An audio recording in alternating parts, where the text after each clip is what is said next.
Vishwambara's divinity.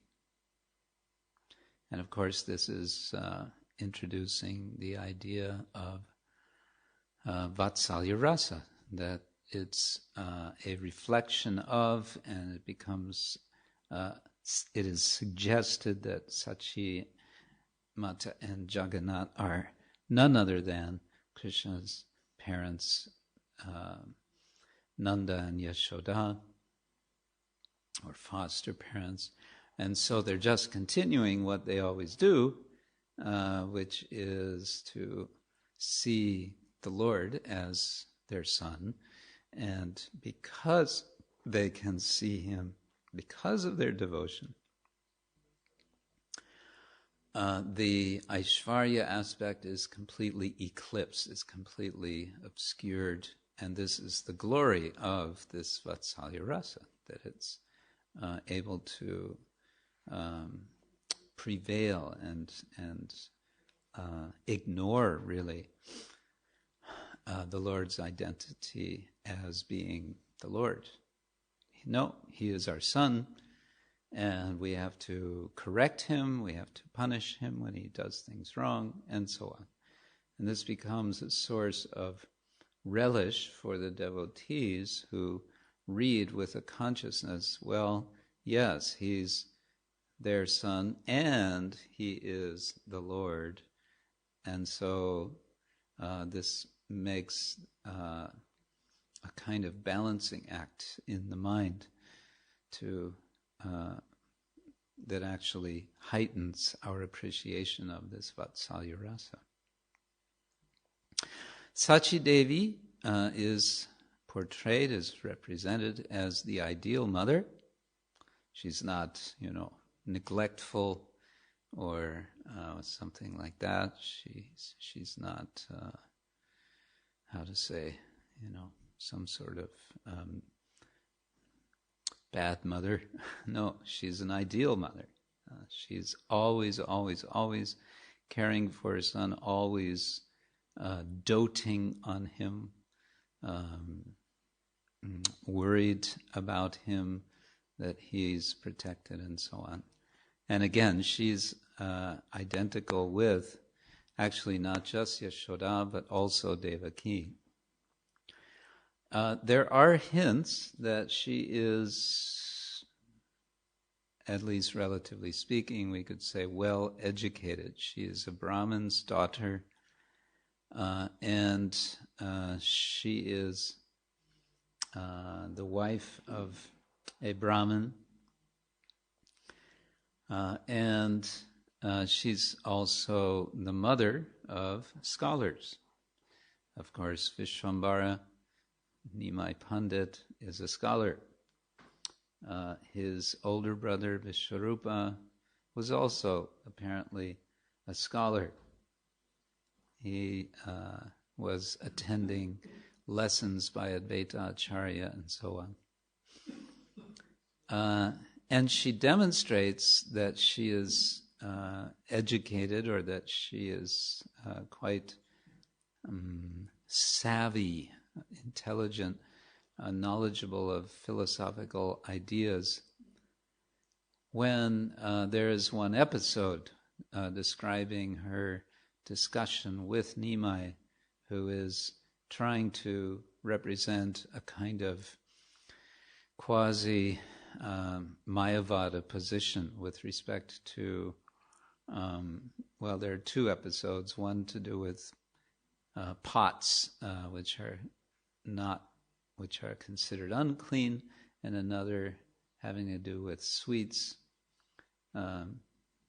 They're two different or related pastimes, episodes.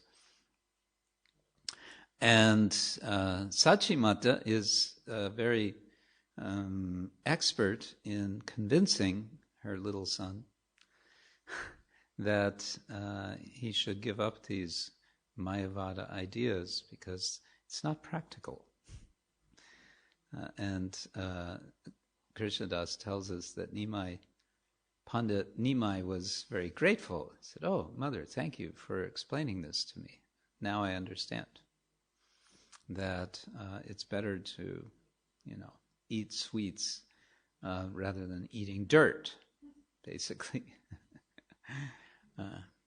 I was thinking there's nothing wrong with eating dirt, but now I understand it's good not to eat dirt. It's better to eat sweet milk sweets that you make. And on the other side, she accepts instruction from her little son Nimai, as when he requests her, one day, my dear mother, I have one request, kindly follow the vow of Ekadashi.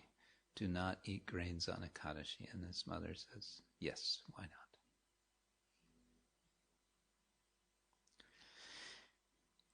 Mahaprabhu takes sannyas at an early age, 24 years.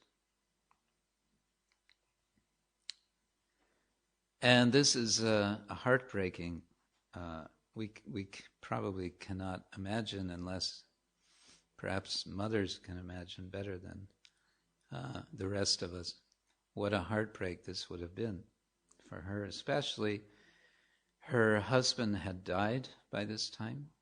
Her older son had left. He had taken sannyas.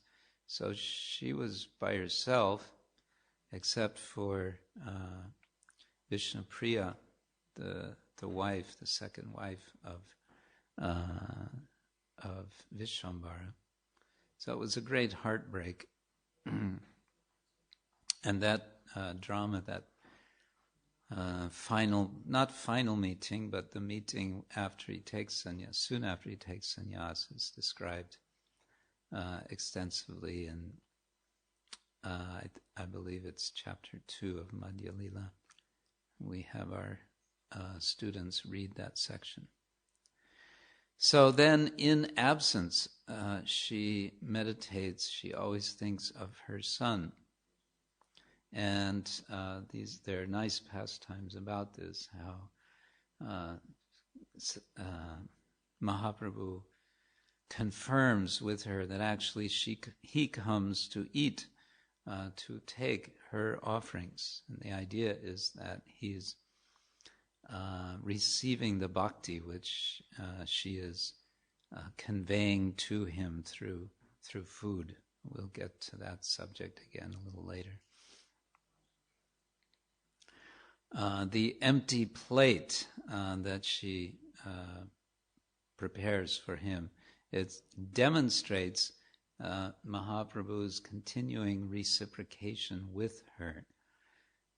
And this is has a technical term mentioned in Adi Lila chapter 10 as avirbhava, one of 3 types of appearance of the Lord. So,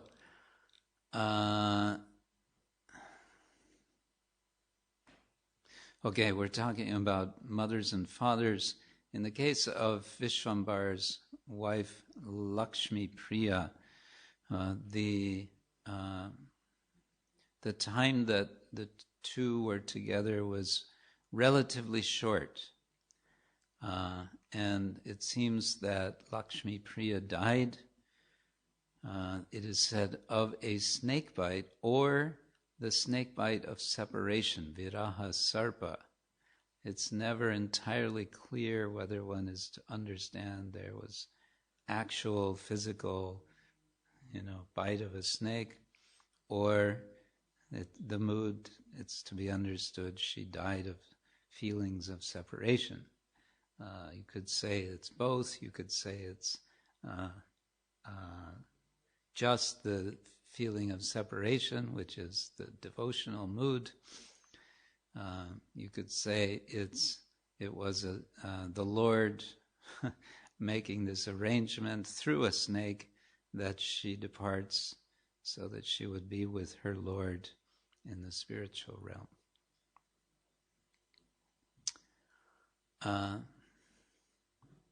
So soon after Lakshmi Priya's departure,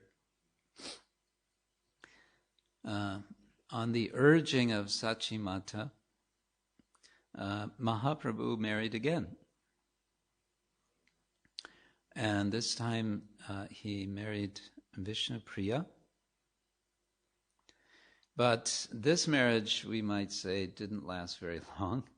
Not in the sense of a marriage, falling apart or something, but the understanding is that Chaitanya Mahaprabhu had this overwhelming sense of urgency to fulfill his mission, which we understand, again, from Krishnadas Kaviraj, was established prior to Chaitanya Mahaprabhu's appearance, that Lord Krishna came with two purposes, and he needed to fulfill these, and to facilitate that, he took sannyas. Vishnupriya then suffers separation, the mood of viraha, herself, for the rest of her life. And so she becomes an ideal widow, which is getting a little bit ahead of myself here because I have another category, widows. But she is like that, an ideal, we can say, devotional widow. And there are nice stories, and there's a whole tradition about her sort of meditation, and various poets have written many songs about her mood of separation, also of Sachimata's mood of separation from Chaitanya Mahaprabhu. Also about her extreme austerity, Vishnupriya's extreme austerity, and the order which she follows to worship Mahaprabhu in the form of a deity, which kind of jumps ahead again to another of our topics. Let's see, then, two more points within fathers and mothers. We have Sita Thakurani and Advaitacharya. They're another sort of ideal couple. Of course, again, they're Brahmins. And the impression is given that Sita Thakurani is quite wealthy when she comes to the newborn child, Nimai. She comes bearing gifts, all kinds of wealth of valuable gifts, jewelry and gold and so on.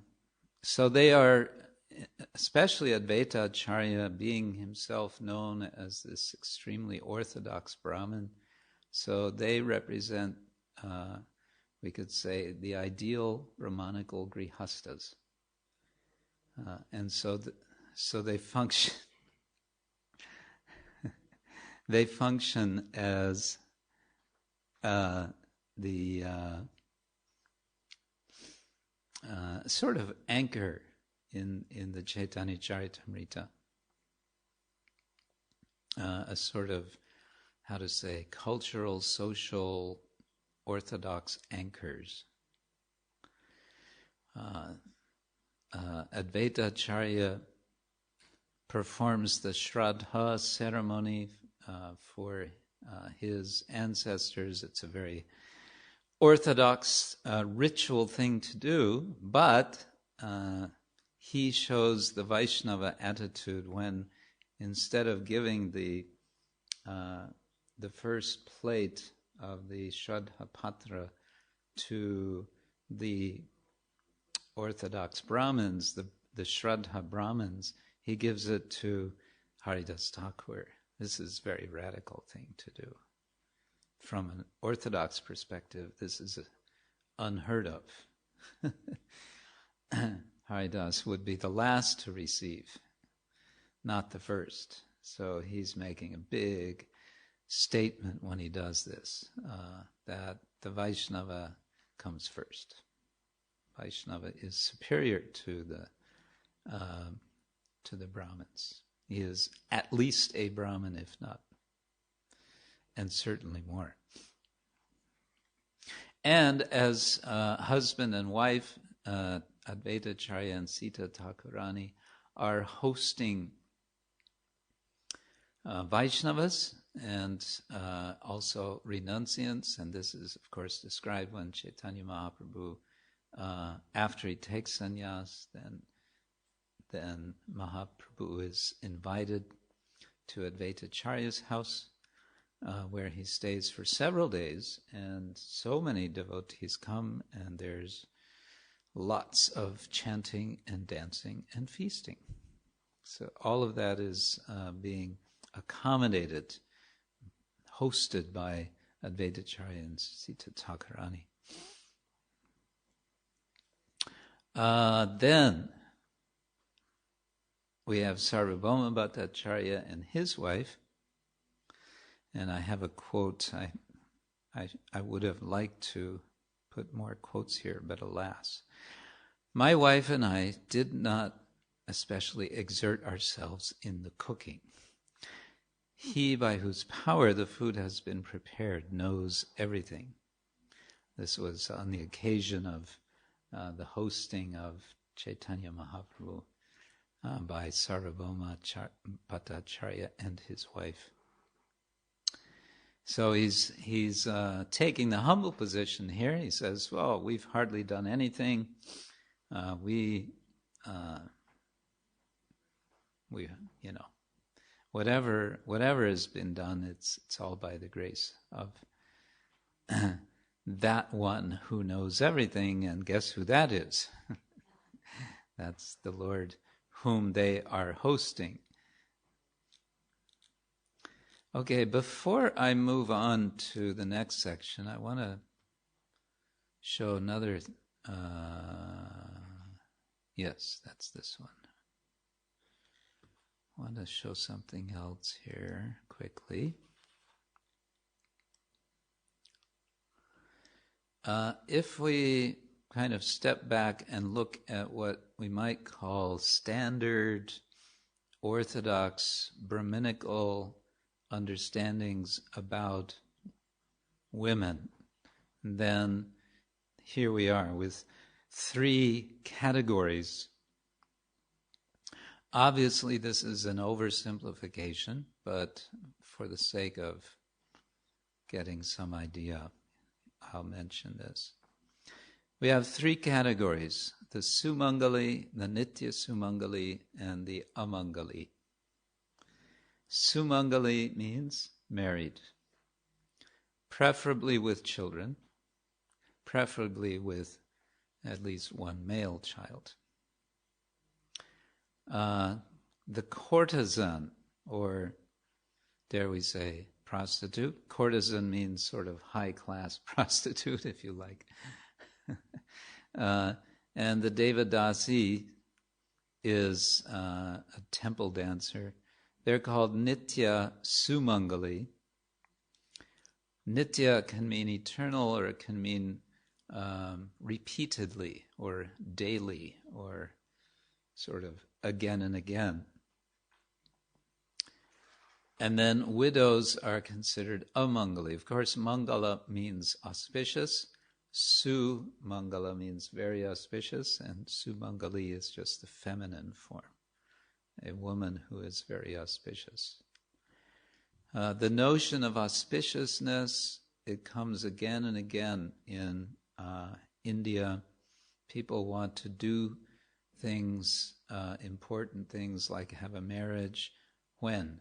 On an auspicious time, auspicious day, a favorable day, a day which is somehow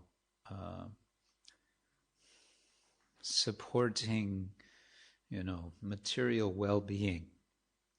So we're speaking here in, essentially material terms, but this is a kind of background, a cultural background through which one may then think about the representations in Chaitanya-charitamrita. Let me just, I don't want to linger on all of this, but let's see, maybe the Nitya Sumangali to mention. One might say the idea here is that they are too auspicious and therefore held to be held largely in contempt by the Orthodox. Contempt means not respected. Prostitutes, dancing girls, they're too much attractive, so keep them at a distance. The Devadasi tradition, by the way, which goes back many centuries in India and it's a rather complicated tradition which has been misunderstood and in more recent times misused, unfortunately, led to its becoming outlawed in India. 2 laws, one in 1927 and one in 1947. This has not stopped the practice.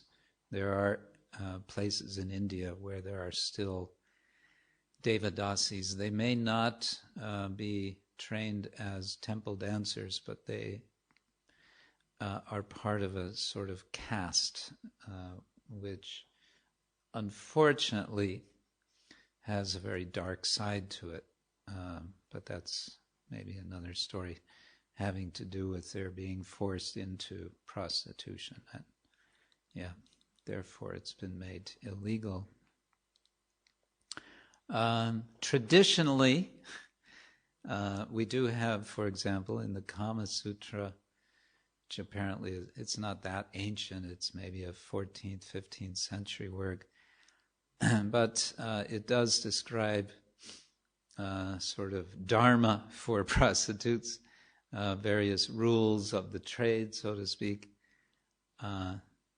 and it mentions there that it could happen that a customer of a prostitute would become the husband of a prostitute. And then, adulteresses are considered inauspicious. And then we have amangali, widows. It's in a traditional Orthodox Brahmin family, widows will not be invited to a wedding. Why? Because to have a widow present at a wedding is, in a sense, counterproductive. You want to have a completely auspicious arranged situation, and so you invite, for example, young girls who, they represent also auspiciousness and so on and so forth. And widows represent, or they embody, the opposite. They're considered inauspicious. Why? Their husbands have died, and there is this notion, in some places and among some families, that when the husband dies before the wife, somehow the wife is responsible. Somehow it's her fault. So there's a lot of the culture that the wife protects the husband by her piety. She does various austerities. It's very common. They'll fast one day a week. You ask them why. It's for my family. It's for my husband. It's this idea is very common in certain areas of India. Well, we see exceptions to this in Chaitanya-charitamrita. We have a kind of inversion of the usual semiotic arrangement, because Sachi Devi, she is as mother of Sri Chaitanya Mahaprabhu, she becomes widowed, but she is highly respected by all the Vaishnavas as a very saintly person. And this you'll see also in India today. Certain women are respected. They may be without husband, but they'll be respected as guru. And in that role, they'll typically be considered as a kind of mother. And so it does go back to the idea of auspiciousness again, being a mother. There is a film some of you may have heard of. It's called Water, which is quite a heartbreaking film. It's a very well-made film by Deepa Mehta.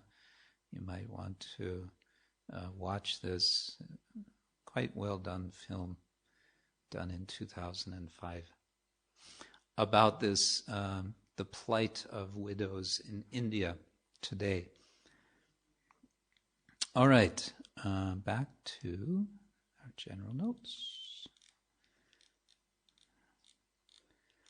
So our next topic with gender is the notion of gender change and the notion of androgyny. Actually, that's misspelled. It should be a Y here.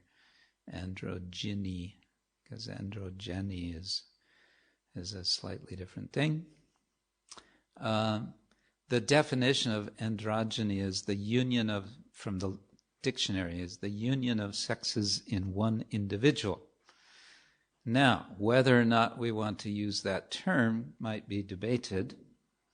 It has been used by the late Professor Edward Dimmock in his translation of Chaitanya-charitamrita. He and Tony Stewart, in their introduction, they use this word in reference to Chaitanya Mahaprabhu.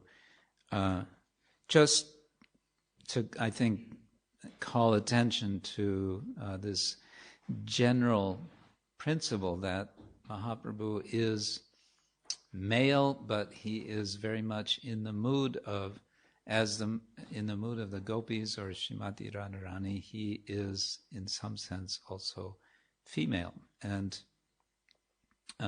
he is, of course, we understand, the combined form of Radha and Krishna, the original male and female. So a few sort of more specifics about this. I speak of his androgyny, and then on the other side of his masculinity, as represented in Chaitanya-charitamrita. With his androgyny, we have Mahaprabhu again and again speaking verses, and these are invariably, almost always, Sanskrit verses from Sanskrit poetry in the mood of Radha or of gopis in a sort of generic sense, unidentified specific gopis. And so it's Mahaprabhu, he's quoting verses from, from Srimad Bhagavatam or from other works that are expressing this mood of Radha. And this expression of this mood is typically, or is very often, taking him, sort of catapulting him, throwing him into very intense emotional states of identification with Radha or the gopis. There's an episode in the Chaitanya Bhagavat, not Chaitanya-charitamrita, but in Chaitanya Bhagavat, there's a very interesting description how Chaitanya Mahaprabhu, together with some of his associates, one day decided, let's have a drama. And they get together and they perform a drama, and there's not much drama as such in the drama, as it's described. It's not really much of a drama with, we understand drama, there's got to be some plot, and there's got to be some action, and there's got to be some kind of conflict. This drama doesn't seem to be so much like that. but it seems more like just each of the different personages taking on different roles and then appearing in those roles and sort of giving darshan. So Chaitanya Mahaprabhu takes on the role of Lakshmi. And it's said that he played the role so expertly and he appeared so much to be Lakshmi that even his own mother, Sachi, could not recognize him. So here I want to kind of call attention to this idea of gender change. Why is it that Chaitanya Mahaprabhu becomes not recognizable as Chaitanya Mahaprabhu? Because in some sense he has actually changed. He has actually taken on the identity of Lakshmi Devi. So, and speaking of role, taking on a role, we can take this a little step further to say that in so many cases, but especially in the Ratha Yatra, it's Chaitanya Mahaprabhu acting out the mood of Radha.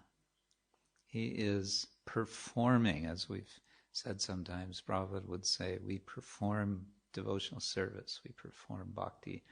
Well, in a real sense, that's what Chaitanya Mahaprabhu is doing. He is acting out the moods because he really is, as far as he's concerned, it's not acting, it's really the case. He's really Radha.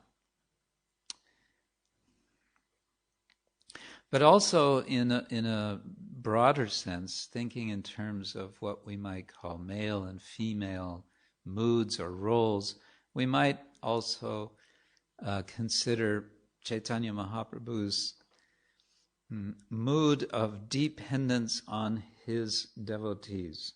He's often saying, I can do nothing without the approval of the Vaishnavas. So whatever you say, I will do.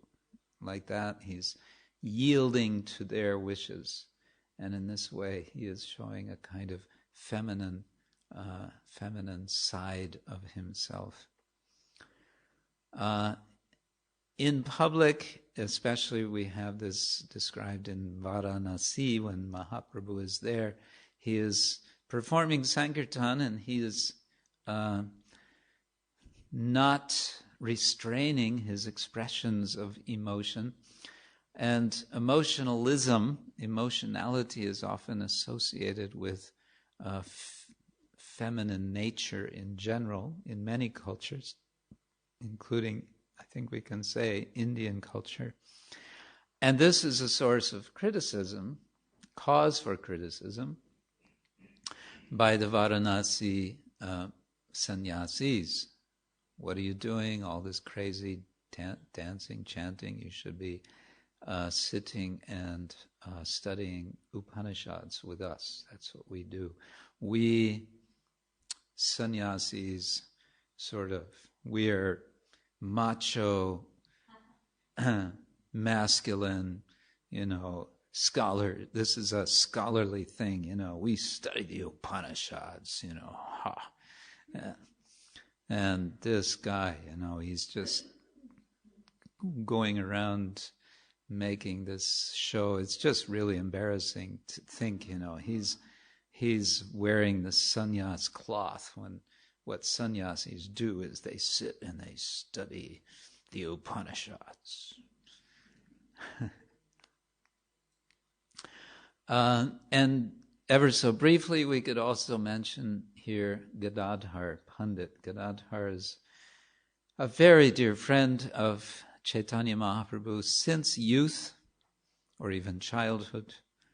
And the friendship between them is very special, such that Gadadhar is also identified with Shrimati Radharani. So in this relation, Chaitanya Mahaprabhu is Krishna, Gadadhar is Radha. But his mood of sort of feminine counterpart to Chaitanya Mahaprabhu is actually different from that of Radha, because Radha is, as a left-wing gopi, she acts in contrary ways. She gets angry. She can be quite tempestuous. But Gadadhar is not like that. He as she is very, very submissive and very soft. In any case, he might also be considered in relation to this idea of androgyny. Well, one can't take this idea too far. I want to suggest that let us not forget that Mahaprabhu also exhibits a very definite masculinity. And here we have some examples. In the episode with Jagai and Madai, what does Chaitanya Mahaprabhu do? He comes like a lion, very fierce. He's ready to cut off heads.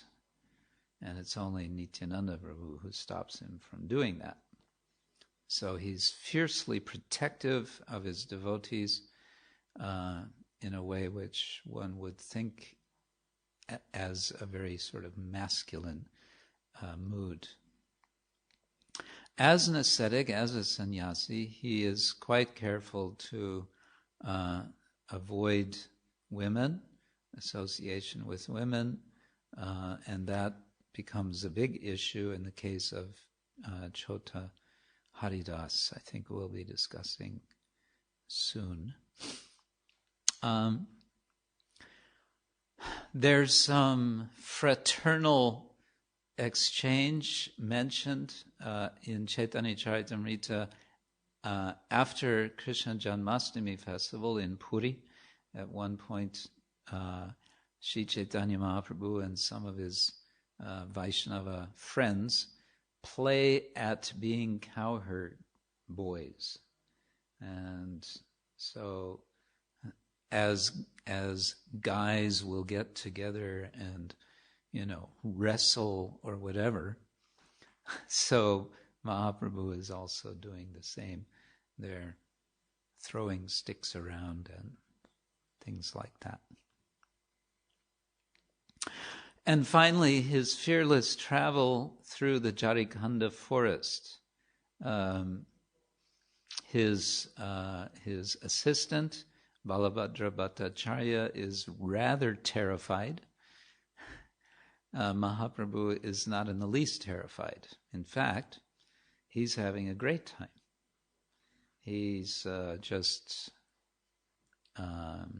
entertaining himself by becoming a kind of circus ringmaster, getting all the different animals to chant and dance. So that fearlessness, Prabhupada says, the first qualification of a sannyasi is to be fearless.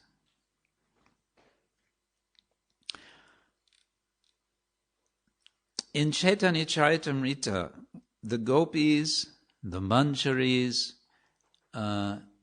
all are represented as role models for Gaudiya Vaishnavas. Gaudiya Vaishnavas, in a very important sense, male Gaudiya Vaishnavas aspire to be female. Men want to be women. They want to be not just any women, of course. They want to be gopis. They want to be assistants to gopis. They want to be manjaris. Or they consider themselves in their original forms to be such. In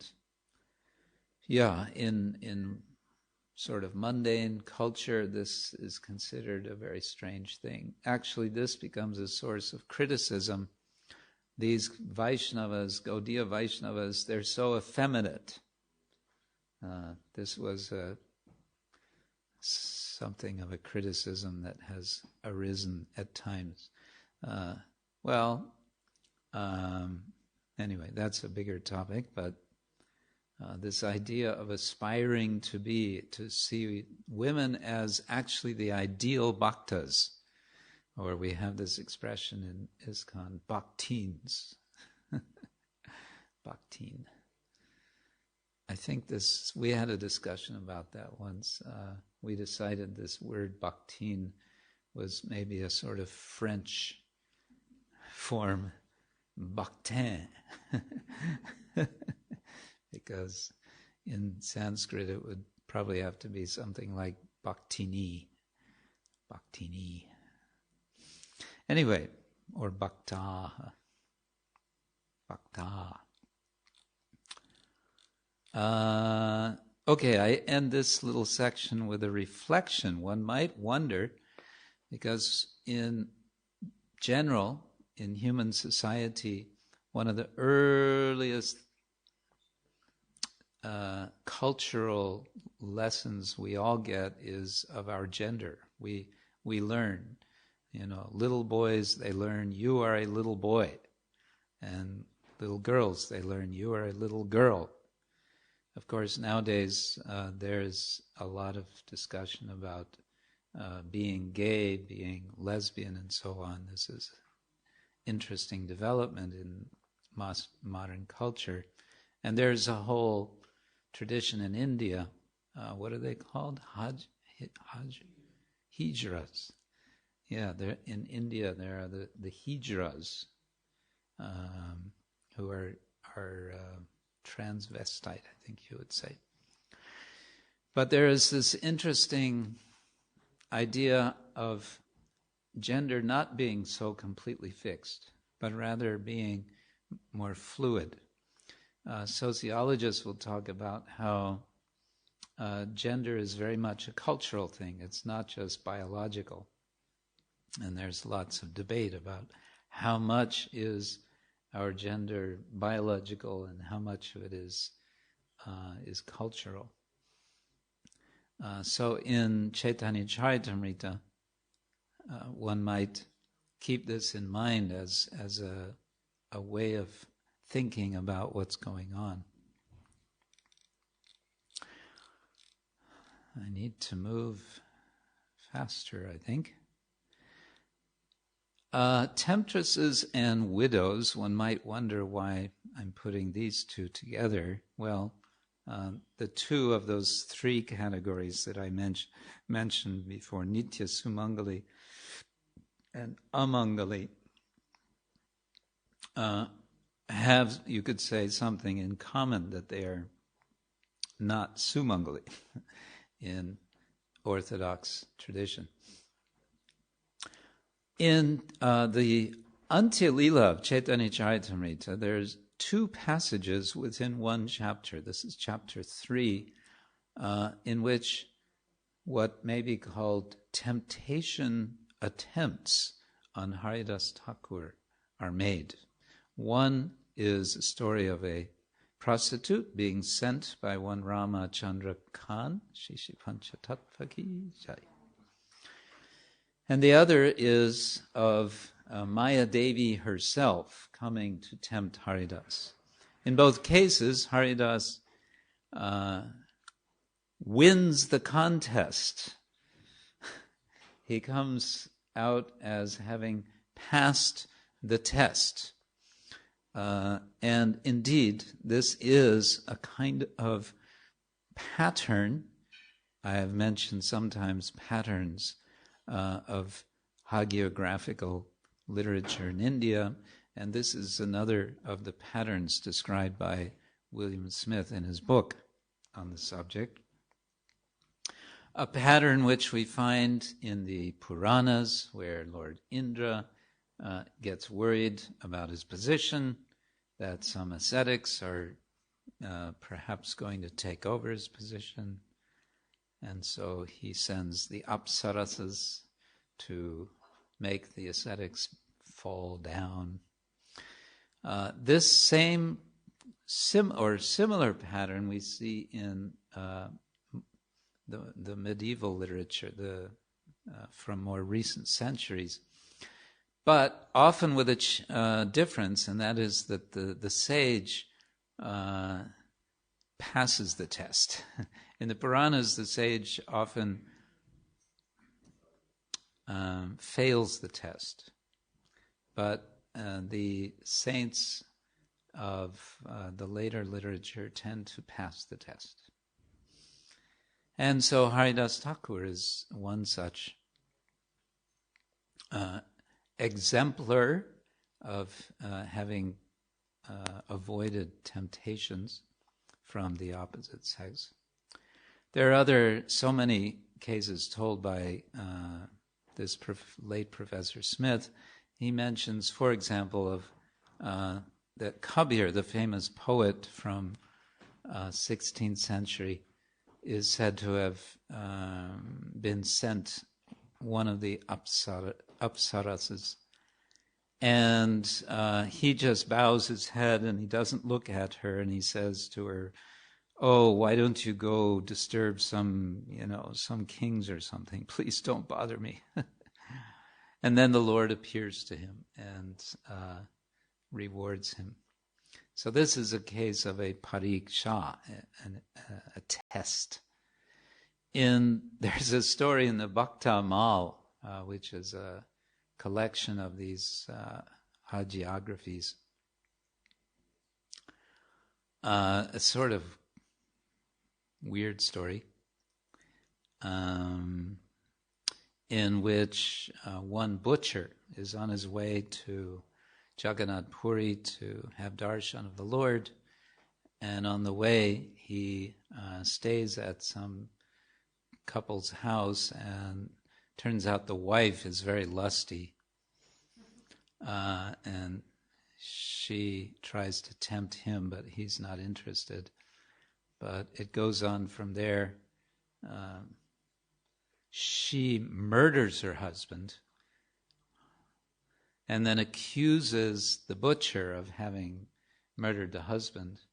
And they go before the magistrate, and he doesn't try to argue against it. He takes it all as the Lord's mercy.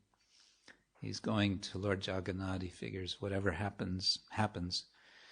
And the punishment for this is that he will lose both his hands. Okay, whatever. So they cut off his hands.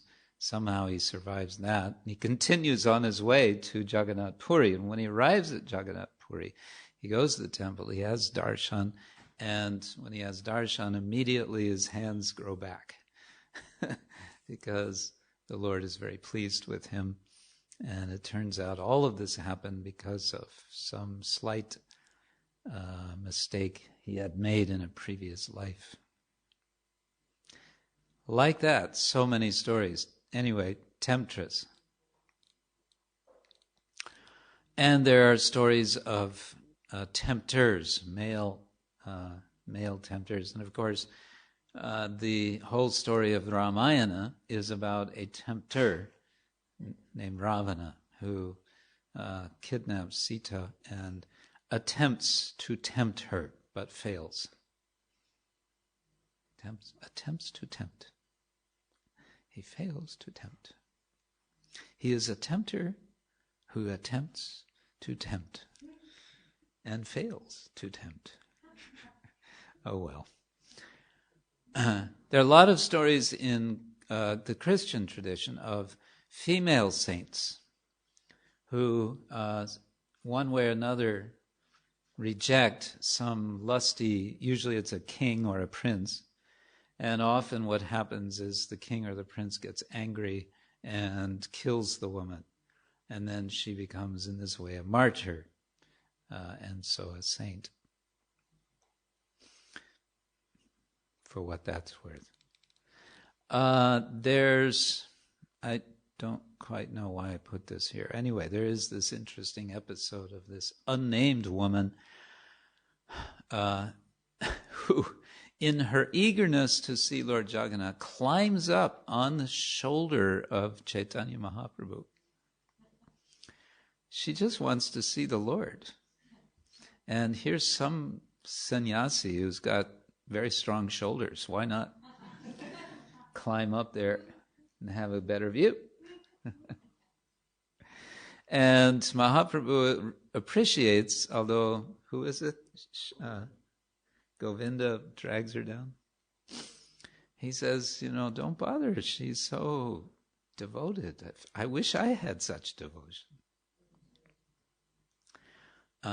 So this is an interesting kind of counter-example in a way. He is a sannyasi. He stays very distant from him. In this case, a woman climbs on her shoulders. I mean, imagine this happening in one of our temples, one of our respected senior sannyasis, It's hard to imagine, but yeah, it's kind of humorous. It's a funny thing. A few notes here from one professor, A.N. Chatterjee, a Bengali scholar of Gaudiya Vaishnavism.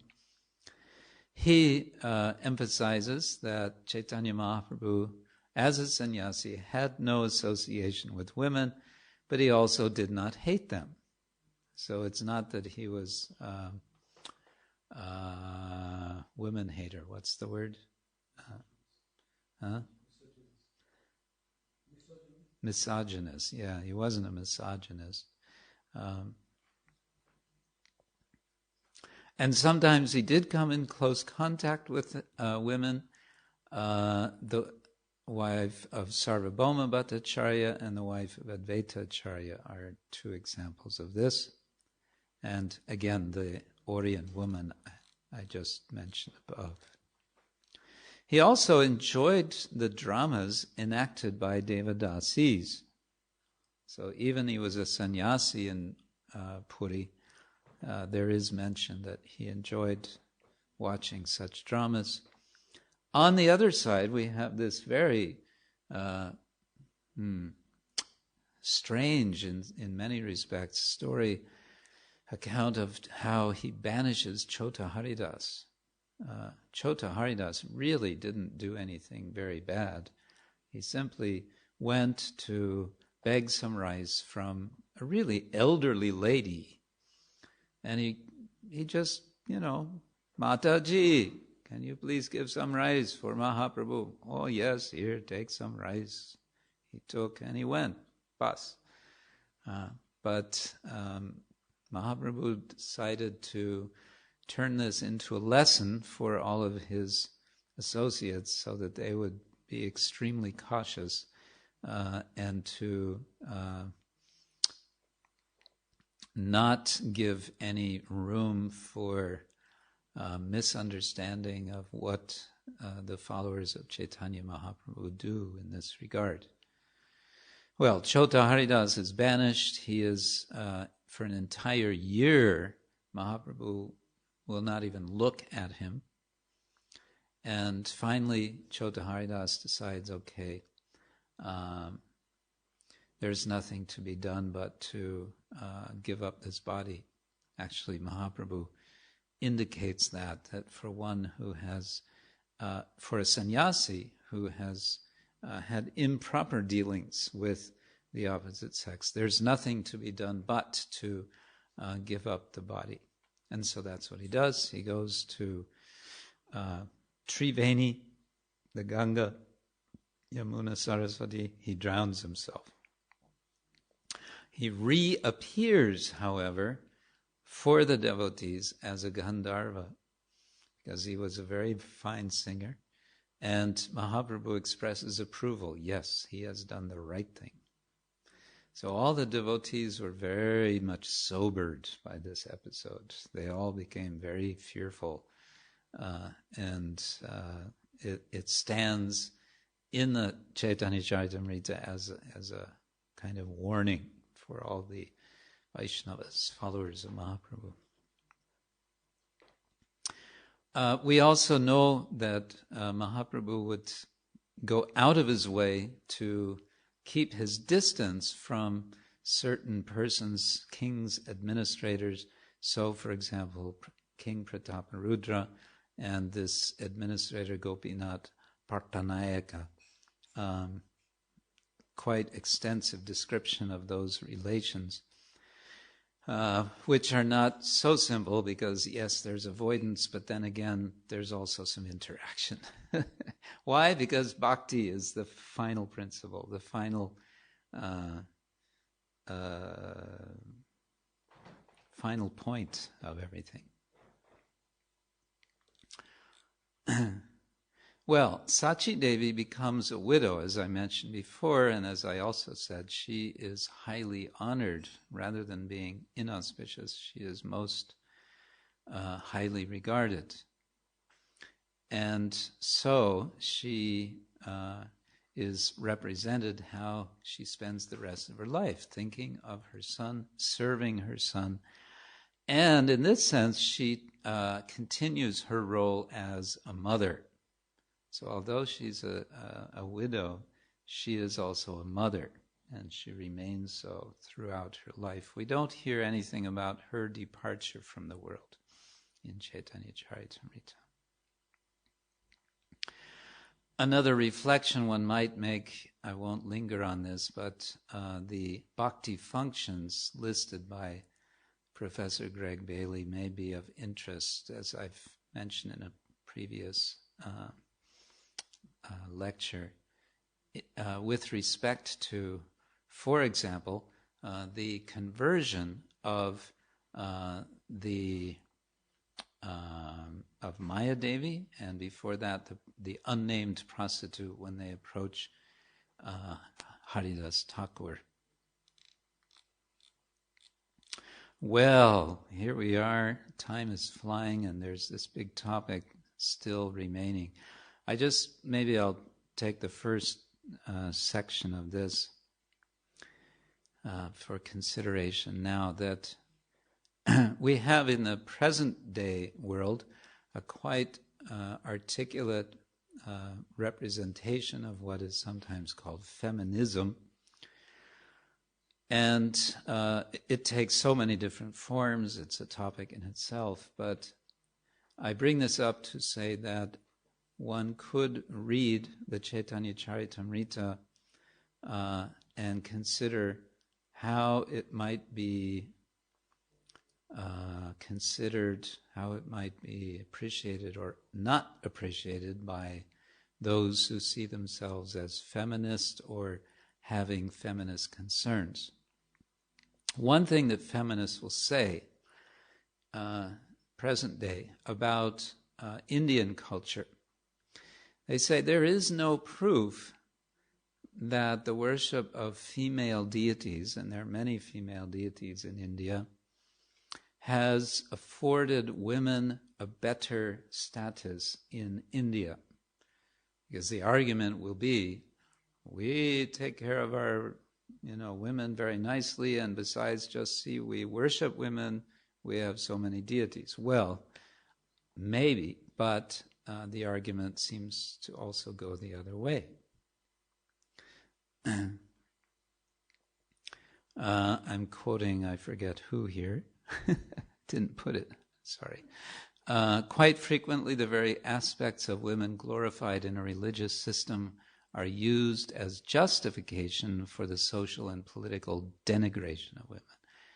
Very often people will speak, for example, modern day scholars, about the character of Sita, that Sita is represented as this ideal woman, and this is misused. Men will make trouble for their wives, saying, why you are not like Sita?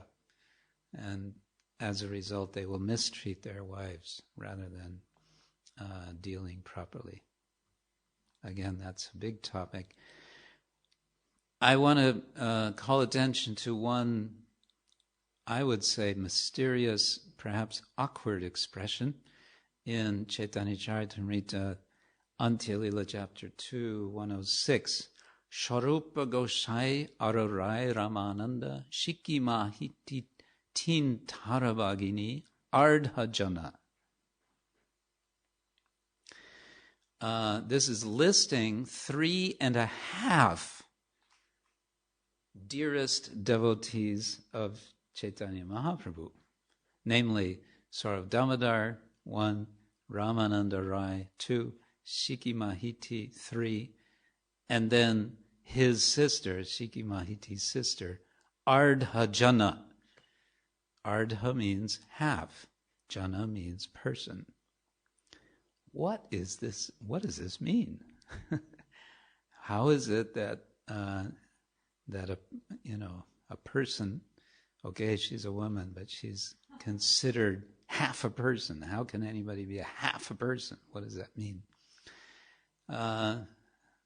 One might want to say, well, she is maybe half of the counterpart, namely the brother, Shiki Mahiti. No, you can't say that, because brother and sister are not better halves of each other like you speak of a husband and wife.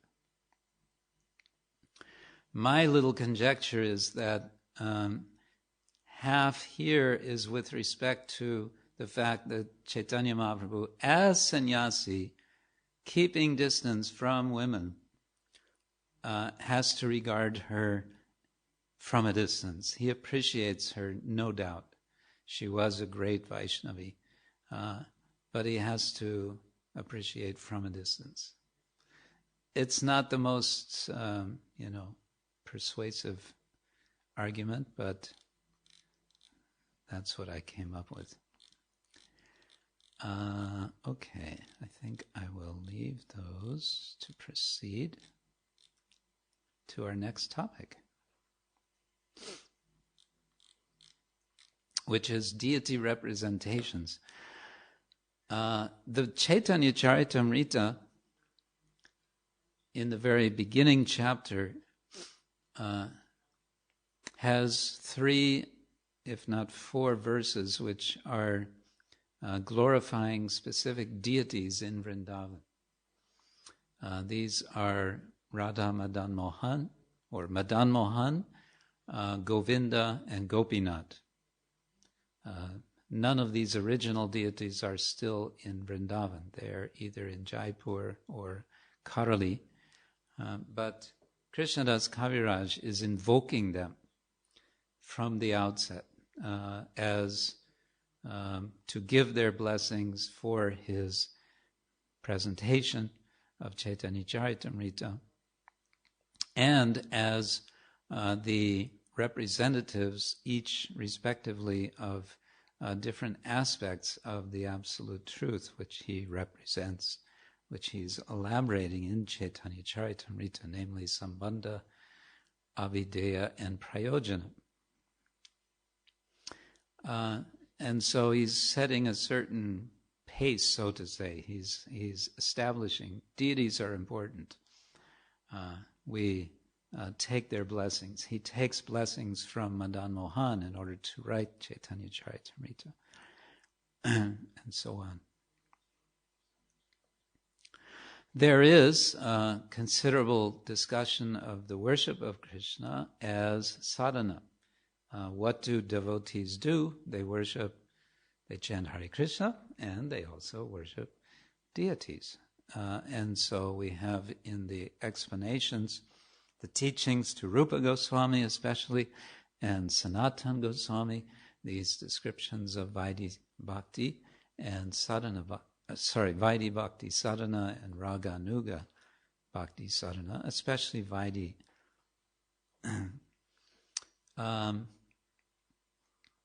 And then, near the beginning of Madhya Lila, as Chaitanya Mahaprabhu is on his way to Puri from Navadip,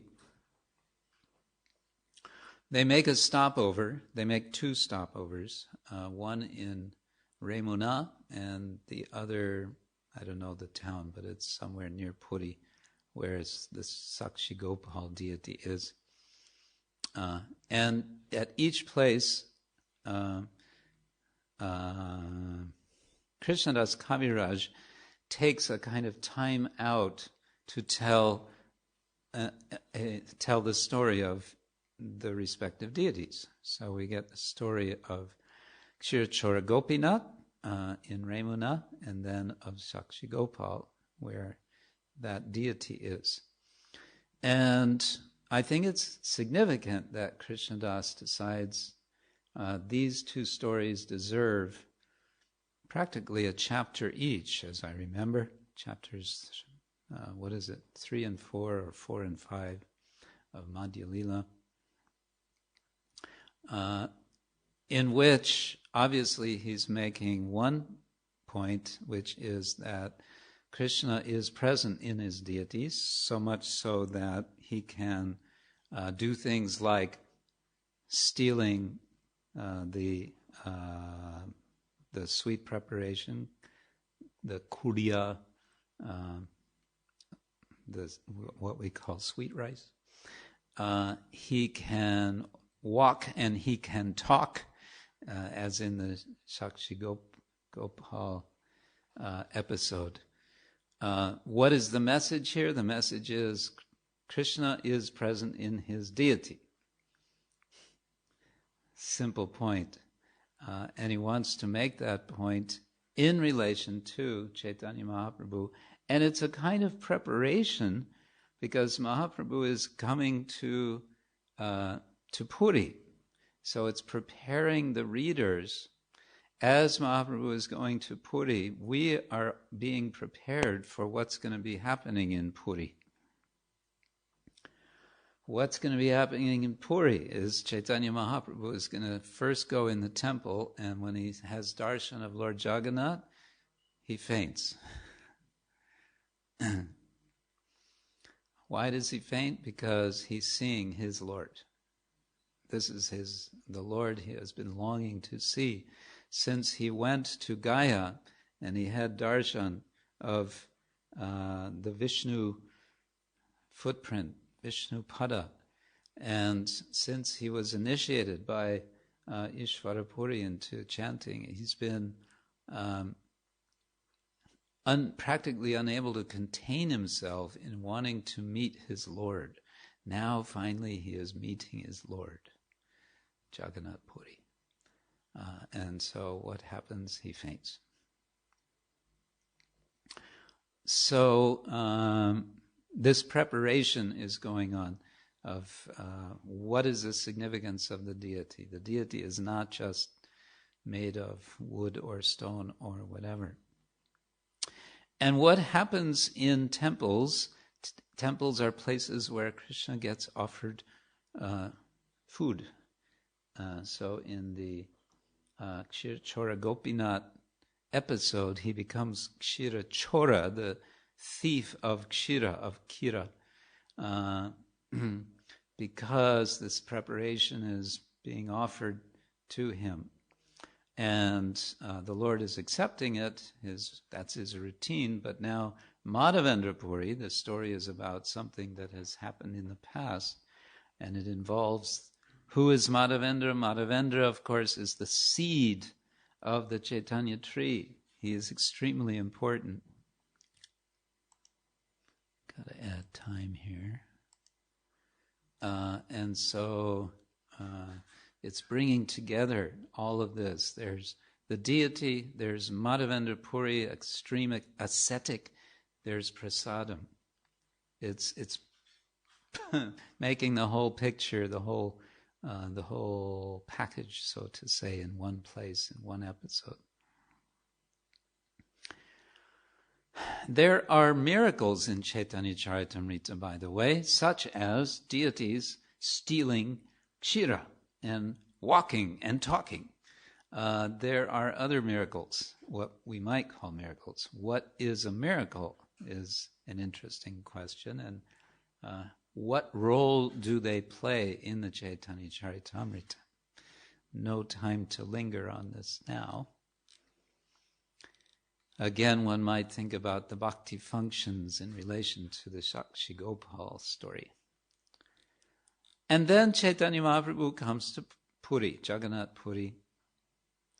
And here we have, in many respects, the center of the whole Chaitanya-charitamrita. It actually occurs, this description of Mahaprabhu dancing in Jagannath Ratha Yatra is chapter 13 of Madhya Lila. It is very much in the center of Chaitanya-charitamrita. It's therefore, in that sense, understood to be very important.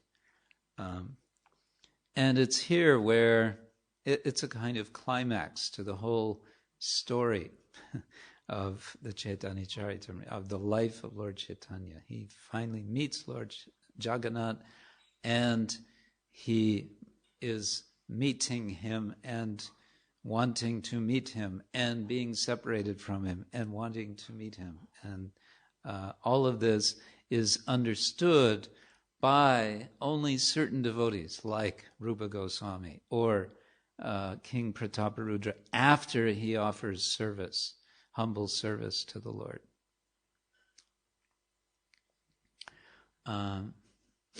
Chaitanya Mahaprabhu and Jagannath are understood to be complementary deities. There is Dharu Brahman. Dharu means wooden. That's Lord Jagannath. And there's Chaitanya Mahaprabhu is moving Brahman.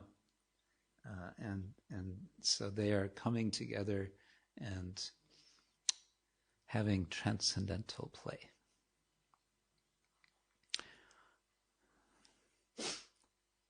Again, a reflection one might wonder about, what about this word ecstasy? Devotees use the word somewhat loosely sometimes. This was an ecstatic feast. Okay, maybe it was. The word ecstasy, I just looked it up this afternoon in the word for words of Chaitanya-charitamrita. Ecstasy, ecstatic, and one or two other related words comes around 600 times in Chaitanya-charitamrita. So it's a pretty important idea. What does it actually mean? What is it? What is ecstasy?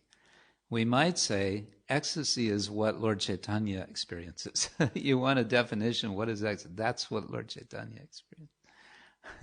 You want a definition. But it's a topic that scholars of religion like to, dare we say, speculate about. And finally, we have 2 episodes, just briefly, referring to other devotees than Chaitanya Mahaprabhu and Jagannath, and how they are interacting with, or in the case of Sanatana Goswami, showing distance. I mentioned this term taboo. It's very sort of popular, or has been in the past popular in anthropology, the notion of keeping distance from whatever is sacred. We have ways of separating ourselves from that which we consider sacred. And so Sanatana Goswami, in his humility, we understand, in order to avoid contaminating Jagannath's priests by accidentally touching them, his condition, his physical condition was such, he was suffering from this skin disease, decided nothing to be done but to go the long way around, avoiding the main area where the pujaris go. That meant he would have to go along the beach. The beach in the summer, the sand can be extremely hot, and he would go barefoot. So he would make this sacrifice in order to avoid contaminating. In other words, the message there is these Brahmins of the Jagannath temple are to be respected. And the devotee, in his respecting the priests of the temple, shows himself to be a great bhakta by being ready to make such a sacrifice.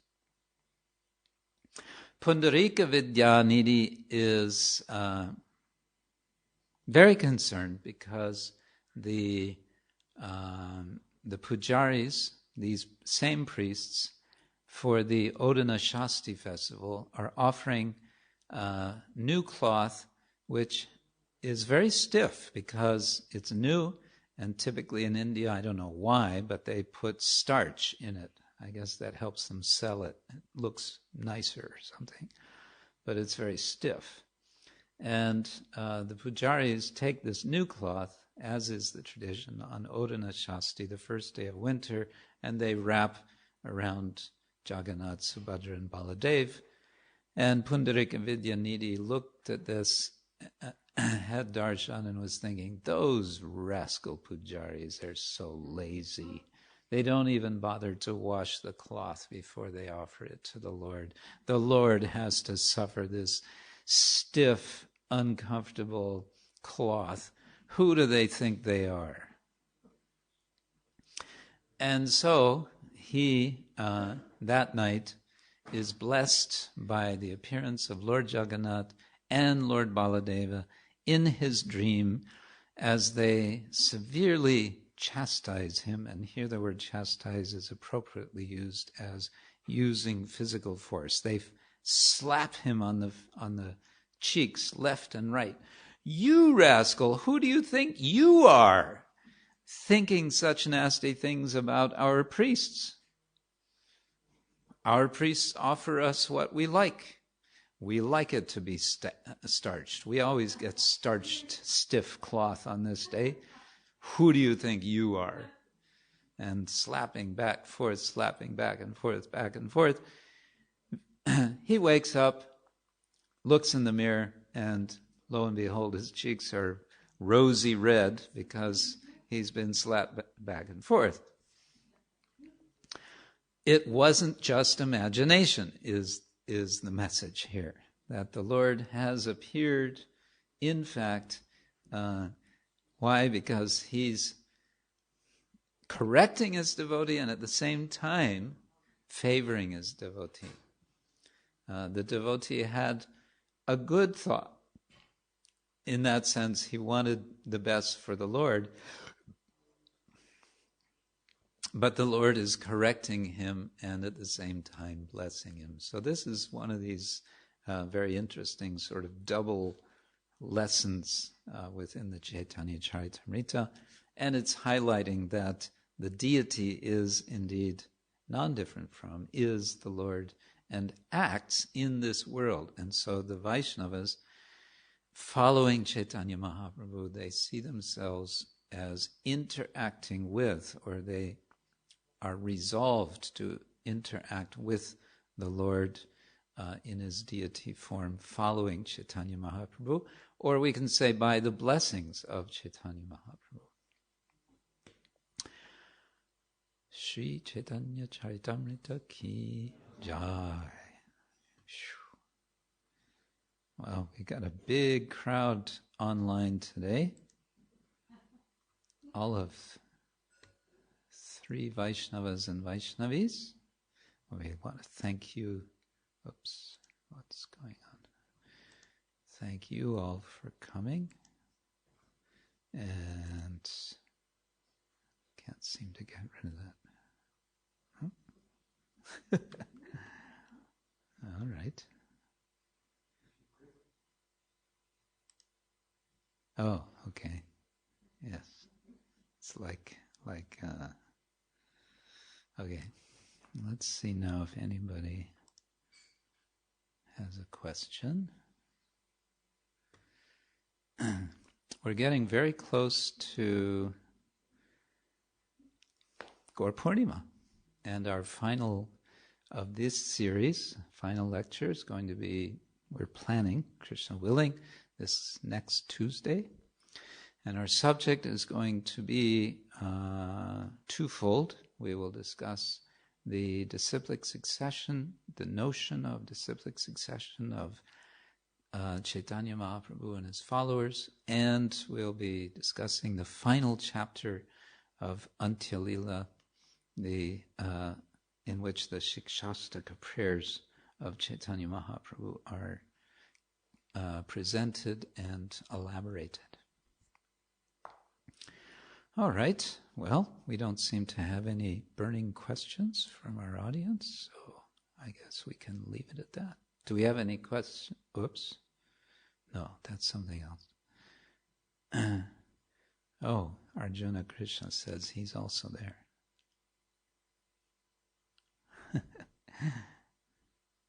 We may be only 3, but we're very eager. Yeah. Any question? Of course, Adipurusha has a question. Thank you very much for this analysis studying the dimensions. You mentioned two categories: Sumangali, Nitya Sumangali, and Amangali. I didn't see the virgin girls listed. Uh-huh. I recall them called Surabhagya Kumaris. Yeah. Auspicious. Yeah, they're certainly auspicious. As I think, though, the idea is they're auspicious as potential mothers. They'll eventually become mothers. That idea. They also seem to carry a lot of feminine, including small girls. Yeah. Oh, yeah. Even more accentuated than Well, yes, and we might say this is exactly what's celebrated in the notion that it's the gopis and more especially even the manjaris, very young girls as being the best of the bhaktas, bhaktinis, the best of bhaktas. Yeah. There's this interesting tradition, Shakta tradition in Nepal, where a small girl is worshipped as Durga for some years until she reaches a certain age. And she'll be dressed up and people come and she gives darshan and so on. I think it's in more than one place in Nepal.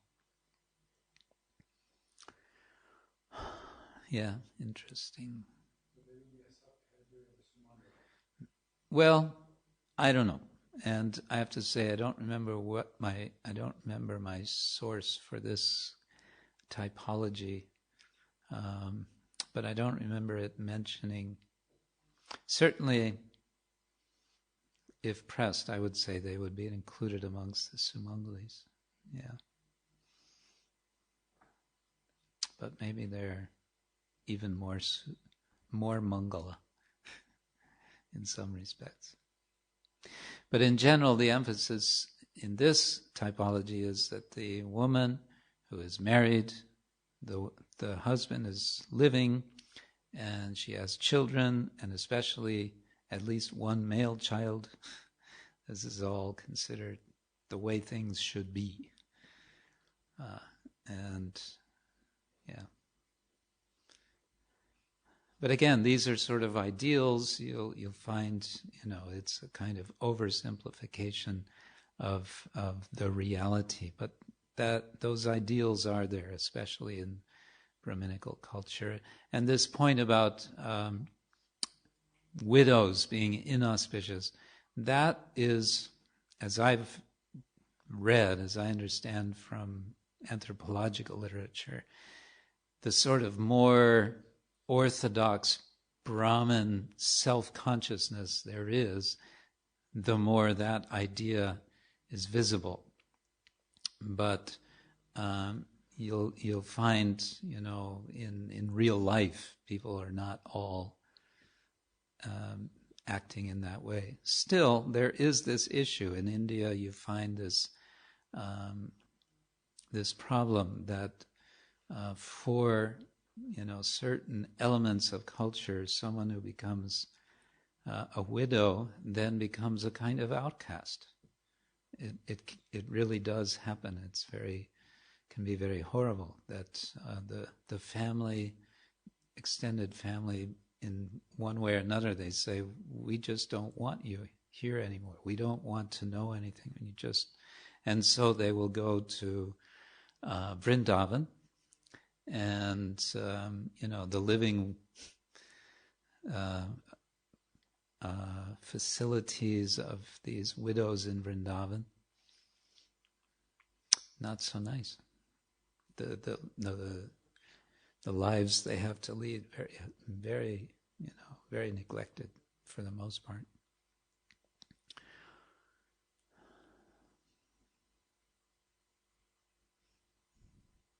Yes, Sasha. Is there maybe some connection or a reason for Chaitanya's married life? He's Radha Krishna combined, so maybe that's why his marriage life was so short. Maybe Chaitanya Mahaprabhu's married life was so short because he was actually Radha and Krishna, so this was Rasa Basa. Okay, we might see it that way. Yeah. But, of course, Lakshmi Priya and Vishnu Priya are also understood to be eternal consorts of the Lord. Who's who, I forget. Okay. Uh-huh. Yeah. Okay, makes sense. Lakshmi Priya Shri and Vishnu Priya is Bhu Devi. Oh. She's the only one who could tolerate separation, and therefore that's who she was. Yeah. Yeah, so these women are, of course, extremely revered and represented as extremely revered in Chaitanya-charitamrita and other literature. So, again, there's this kind of shift. When you bring in the bhakti factor, then everything kind of changes, the registers of, what is auspicious, what is inauspicious. You might say what normally is taken as important just falls away, and then what is important is bhakti. But my point in mentioning those categories was that's a kind of background of, mundane, quote-unquote, Hindu life, and then as a contrast, then one can see how things are understood in the Chaitanya-charitamrita. Okay. Hare Krishna. I guess we'll leave it at that. Thank you all very much. Shri Chaitanya-charitamrita ki jai. Srila Prabhupada ki jai. Gaur Premanande. Hare Krishna.